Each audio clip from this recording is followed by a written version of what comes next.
अस्सलामुअलैकुम नाजरीन कराम, नई वीडियो में आपको खुश आमदीद कहते हैं। पीटीआई को धमकी दी गई है, धमकी इस्टेब्लिशमेंट के कमी कमीन की जानिब से दी गई है कि अगर पीटीआई ने इस्टेब्लिशमेंट के आगे घुटने ना टेके, इस्टेब्लिशमेंट की बात ना मानी तो इस बार केपीकी की हुकूमत मिली है, अगली बार यह हुकूमत भी पीटीआई से छीन ली जाएगी। लेकिन अगली बार पीटीआई की एक नहीं, दो नहीं, तीन नहीं बल्कि 7 हुकूमतें बनेगी। कौन सी 7 हुकूमतें बनेगी इस पर बात करेंगे। फिर अगले चंद दिनों में बड़ी हलचल होने जा रही है, मैं इस पर पहले बात कर चुका हूं, बहरहाल इस पर मजीद बात होगी। जबकि कोकाफ की परियों के देश में तरमीम का फैसला हुआ, ये क्या चीज़ है, इस पर भी इस वीडियो में बात करेंगे। जबकि हुकूमत के खिलाफ पीटीआई ने एक बड़ी मुनफरिद किस्म की हिकमत अमली इख्तियार करने का फैसला किया है। फिर आईनी तरमीम और उसकी तबाहकारियों के बारे में पीटीआई क्या हिकमत अमली इख्तियार करने जा रही है, इस पर बात करेंगे। नीज 27वीं यानी तरमीम जमहूरियत या आइन की बालादस्ती के लिए नहीं बल्कि निज़ाम दीन की बालादस्ती के लिए लाई गई है, इस पर भी इस वीडियो में बात करेंगे। नाज़रीन कराम, मुनीब फारूक आपको पता है जाने माने इस्टेब्लिशमेंट के नाई हैं। धमकियां, सख्त बयानात और पैगामात बड़े धड़ल्ले के साथ और फख्र के साथ अवाम तक पहुंचाते हैं। मुनीब फारूक का यह कहना है कि 27वीं तरमीम के बाद अगर पीटीआई इस्टेब्लिशमेंट के साथ कोई मामलात नहीं करती, समझौता नहीं करती, डील नहीं करती, तो फिर पीटीआई से अगले आम इंतखाबात के बाद खैबर पख्तूनख्वा की हुकूमत भी छीन ली जाएगी। पहले ये क्लिप सुने, फिर मैं आपको बताता हूं कि पीटीआई 7 हुकूमतें कैसे बनाने जा रही है, ये जरा सुने। खान साहब का सियासी जो रास्ता है उसको रोकने के लिए कुछ फुल एंड फाइनल भी होने जा रहा है। उसकी कोशिशें हो रही है कि यार ये इस चीज को आप कोई ठपे, इस चीज को ऐसे कर लें कि बस इसके बाद खान साहब के पास भी गुंजाइश कोई ना रहे। और गुंजाइश ये ना रहे, यानी तरीके इंसाफ को इतना आप सियासी तौर पर ये सोच पाई जाती है हुक्मरान तबके के अंदर कि इनको सियासी तौर पर आप उसे क्या कह सकते हैं, पॉलिटिकली कैस्ट्रेट कर दें कि ये वैसी जमात ये उतने ज्यादा इफेक्टिव रही ना। और जो आगे आने वाली प्लानिंग हुई है, ज़हन में रखिएगा, मेरा काम आपको खबर देना। प्लानिंग की खबर मैंने दे दी है और मैं बता रहा हूं कि प्लानिंग की खबर है वो ये कि जो अगला इंतखाब होगा, अगर हालात वो दुरुस्त ना हुए तो प्लानिंग ये है कि खैर खैबर पख्तूनख्वा के अंदर भी अगली दफा खान साहब की हुकूमत नहीं होगी, यानी पीटीआई की हुकूमत नहीं होगी। अच्छा, ये प्लानिंग का क्या है, वो तो कर ली जाती है, लेकिन प्लानिंग फेल भी हो जाती है, प्लानिंग कामयाब भी हो सकती है।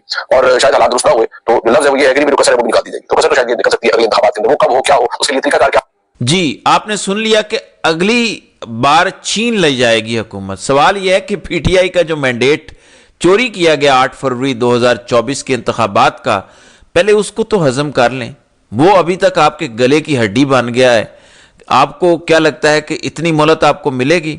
अगले आम इंतखाबात से पहले ये सारी सूरत हाल ही आप देखिएगा कि तब्दील हो चुकी होगी। अगले आम इंतखाबात में पीटीआई से केपीके की हुकूमत नहीं छीनी जाएगी बल्कि पीटीआई की अगले आम इंतखाबात के बाद 7 हुकूमतें बनेंगी। मरकज में यानी नेशनल असम्बली वफाकी हुकूमत पीटीआई की होगी।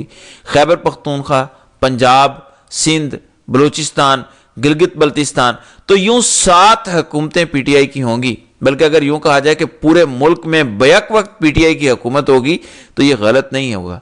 मुनीब फारूक जैसे बहुत सारे लोग आते हैं, जाते हैं, धमकियां लगाते हैं, लेकिन बाद में इन्हीं के तजिए अवाम इनके मुंह पे मारती है। इससे पहले भी बड़े दावे किए गए कि पीटीआई को कुचल दिया जाएगा। आपने लोगों के बच्चे अगवा किए, लोगों को उठाया, उनके घरों से मजबूर किया, डराया, धमकाया, कारोबार तबाह किए, घर गिरा दिए, खड़ी फसलें तबाह कर दी, आग लगा दी, माल असबाब लूट लिए। लेकिन उसके बावजूद क्या पीटीआई का खात्मा हो सका? बल्कि हर गुजरते रोज इमरान खान ज्यादा मकबूल होते जा रहे हैं। तो खान को काउंटर करने का और तो कोई तरीका नहीं है, इसलिए कभी थूक निकालते हुए डराया जाता है, कभी मुलाकातों पर पाबंदी लगती है, कभी उनके मुकदमात में गैर ज़रूरी इल्तवा दिया जाता है, उनको अदालतों से इंसाफ नहीं मिलता। लेकिन उसके बावजूद खान इनसे डील करने को तैयार नहीं है। जब खान डील नहीं कर रहा तो अब एक नई भौंडी थ्योरी ये मार्केट में लेकर आए हैं कि अगले आम इंतखाबात में इमरान खान से केपी की हुकूमत छीन ली जाएगी। पहले इस बात को तो यकीनी बना लो कि क्या तुम्हें अपने अगले सांस का पता है? सामान 100 बरस का है, फल की खबर नहीं।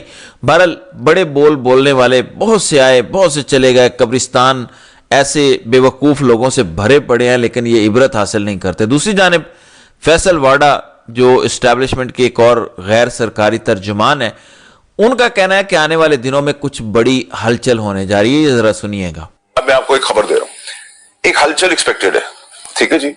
उसमें आपको इंसाफ के तकाजों में आपको लगेगा कि बजाय इंस्टेड ऑफ बीइंग न्यूट्रल یہاں سب کی اپنی لائکنگز اور ڈس لائکنگ، اس لائکنگ ڈس لائکنگ کی وجہ سے ایک پارٹی کے مخصوص ایجنڈے کے تحت آپ ایک ہلچل مچانے کی کوشش کریں گے آئندہ دنوں میں، ہفتوں میں، اور that is going to be the exit strategy, وہ ایکسپوز ہو جائے گی پورے پاکستان کے آگے. انصاف کی چیز ایکسپوز ہوتے ہوئے پاکستان میں نظر آئے گی. اب میں آپ جی، انصاف کی چیز پاکستان میں ایکسپوز ہوتی نظر آئے گی. اب اس کے مختلف پہلو بن سکتے ہیں. کیا یہ پی ٹی آئی کے حوالے سے بات کی جا رہی ہے، یا جو آئینی عدالت بن رہی ہے، کیا وہاں سے کچھ ایسے بلنڈرز ہوں گے، کچھ ایسے فیصلے آئیں گے، کیا کچھ ایسی درخواستیں رد کی جائیں گی جس سے انصاف کی چیز ایکسپوز ہو جائے گی، مذاق بن جائے گی؟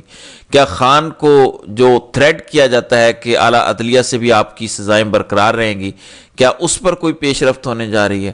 پھر 18، 19 یا 20 ان 3 دنوں میں سے کسی ایک روز سابق D G I S I general Faiz Hameed کے خلاف جو کورٹ مارشل کی کارروائی چل رہی ہے اس کا فیصلہ آنے کا امکان ہے. اس فیصلے کے تناظر میں خان کے خلاف بھی مزید کارروائی آگے بڑھائی جا سکتی ہے، کیونکہ جب یہ 9 مئی کے واقعات ہوئے تو اس کے بعد اسٹیبلشمنٹ یہ بیانیہ بناتی رہی کہ فیض حمید اور خان کا گٹھ جوڑ تھا، پی ٹی آئی کا فیض حمید کا گٹھ جوڑ تھا. پی ٹی آئی کے کچھ لوگ فیض حمید کے ساتھ رابطوں میں تھے. 9 مئی کے جو واقعات ہوئے اس میں فیض حمید آن بورڈ تھے. ان 9 مئی کے واقعات کا اصل مقصد آرمی چیف کو ہٹانا تھا، ان کے خلاف بغاوت کرنے کا یہ عمل تھا، لیکن یہ بغاوت ناکام رہی اور یوں فیض حمید کو گرفتار کیا گیا.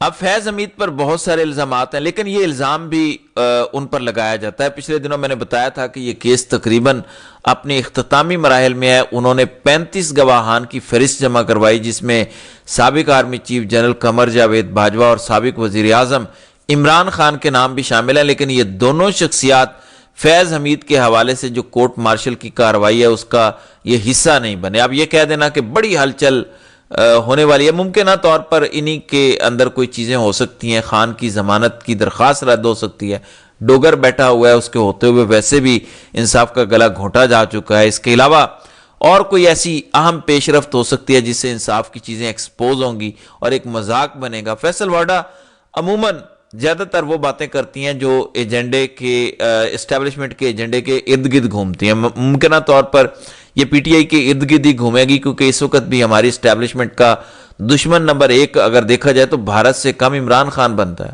جب بھارت کے ساتھ مئی میں ہماری جھڑپ چل رہی تھی تو اس وقت بھی ہماری ریاست کا سارا زور خان اور اس کی پارٹی کو دبانے پہ تھا اور صنم جاوید کو ضمانت نہ لینے دینے کے حوالے سے تھا. دوسری جانب پی ٹی آئی نے ایک نئی اور منفرد قسم کی حکمت عملی طے کی ہے. اس حکمت عملی کو یقیناً قابل ستائش قرار دیا جا سکتا ہے. شاید نون لیگ یا اسٹیبلشمنٹ کو بھی اس کا اندازہ نہیں ہوگا کہ پی ٹی آئی یہ راستہ اختیار کر سکتی ہے. متحدہ اپوزیشن کی جانب سے یہ اعلان کیا گیا ہے کہ 27ویں آئینی ترمیم اور حکومت کے خلاف جمعے سے تحریک کا باقاعدہ آغاز کیا جائے گا. اپوزیشن کا اس حوالے سے کہنا ہے کہ ہم احتجاج کریں گے اور ایک پتھر بھی نہیں ماریں گے، یعنی بالکل پرامن احتجاج ہوگا. حکومت کو کوئی موقع نہیں دیا جائے گا کہ وہ احتجاج کی آڑ میں ایک بار پھر پی ٹی آئی یا تحریک تحفظ عین پاکستان کی متحدہ اپوزیشن کے خلاف کچھ کر سکے. پھر یہ بھی اعلان کیا گیا کہ ہم تمام ملکوں کے سفیروں سے بات کریں گے. میرے خیال میں یہ بڑی منفرد چیز ہے. جب سہیل آفریدی وزیر اعلیٰ بنے تو میں نے کہا تھا کہ سہیل آفریدی کو چاہیے کہ ہفتے میں ایک بار لازمی پریس کانفرنس کریں اور خان کے مقدمات مقرر نہ ہونے کے حوالے سے معاملات کو ہائی لائٹ کریں. غیر ملکی صحافیوں کو بلائیں، مقامی صحافیوں کو بلائیں، غیر ملکی سفیروں کو بلائیں، اپنے خلاف ہونے والے مظالم پر ڈوزیئر ان کو پیش کریں، انسانی حقوق کا معاملہ ان کے سامنے اٹھائیں، 26ویں اور 27ویں یعنی ترمیم کے تباہ کن اثرات پر انہیں اعتماد میں لیں وغیرہ وغیرہ. تو پی ٹی آئی ملک کی مجموعی صورتحال پر غیر ملکی سفیروں کو بہتر انداز میں بریف کر سکتی ہے اور یہ اچھی اپروچ ہے. پھر اپوزیشن کا یہ بھی کہنا ہے کہ تمام غیر ملکی سفیروں کو خطوط لکھے جائیں گے، ان کو کہیں گے کہ اس حکومت سے جو بھی معاہدے کیے ہیں وہ ختم کر دیں. یعنی حکومت کے پاس عوام کا اعتماد نہیں ہے، عوامی مینڈیٹ نہیں ہے، یہ جعلی حکومت ہے، اس لیے اس حکومت کے ساتھ کسی قسم کا کوئی لین دین نہ کیا جائے. جو معاہدے کیے گئے ہیں وہ معاہدے منسوخ کیے جائیں، کیونکہ یہ عوام کی نمائندہ حکومت نہیں بلکہ یہ اقتدار پر قابض ایک ناجائز ٹولہ ہے جو عوام کے مفادات کے خلاف کام کر رہا ہے. یہ اچھی حکمت عملی ہے. دوسری جانب 27ویں یعنی ترمیم پر اچکزئی کہتے ہیں کہ یہ کوکاف کی پریوں کا جو دیس ہے وہاں پر اس کا فیصلہ کیا گیا. پھر اچکزئی کہتے ہیں کہ شہباز شریف نہیں آیا، اس نے وہیں سے ٹیلی فون کر دیا کہ جو ترمیم کرنی ہے کر دو. شہباز جمالیات کو جاننے والا انسان ہے، وہ کیسے آ سکتا تھا؟ یہ صورتحال ہے. دیکھتے ہیں کہ آگے آگے ہوتا ہے کیا۔ تو ناظرین کرام، آپ کی اس ویڈیو کے حوالے سے کیا رائے ہے؟ آپ اپنی رائے کا اظہار کمنٹ سیکشن میں ضرور کیجیے گا۔